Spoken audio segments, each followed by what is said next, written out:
A community is in mourning after a well-respected Toronto-based reverend and her 2 children were deported back to Kenya on Thursday. I saw how the children were scared, they were traumatized, they were asking many questions, Mom, what are we doing here? Because they were now detained.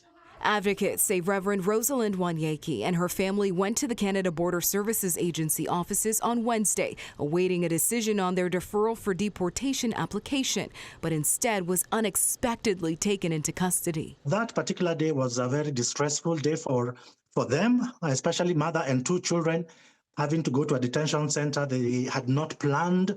Nobody had prepared them that was going to be an eventuality, and they were not ready to spend the night in a detention center. The family was placed on an early Thursday morning flight back to the very place they fled 5 years ago, escaping persecution from a powerful church leader back in Kenya. She feared for her life with her very little children. I don't know how the kids are going to fare in a new place, how she's going to take care of them, how she's going to be able to ensure that both of them are safe. De Silva says the last time she heard from Rosalind, they had arrived in Ethiopia making their way to Kenya, her children scared, wanting to come back home.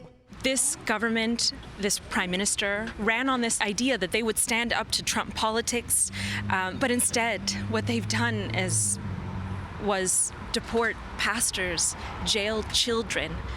I think the question that we have is, who does this benefit? In a statement to City News, Canada Border Services Agency says, in part, the agency carries out removals based on a risk management regime. There are multiple steps built into the process to ensure procedural fairness, and the CBSA only actions a removal order once all legal avenues of recourse that can stay a removal have been exhausted. We're calling on the immigration minister, the public safety minister, to bring her back, bring Reverend Rosalind back. She has 2 pending applications still in process. Those applications are an appeal for risk assessment and for permanent residency, which her lawyer says they still await decisions on. Rhianne Campbell, City News.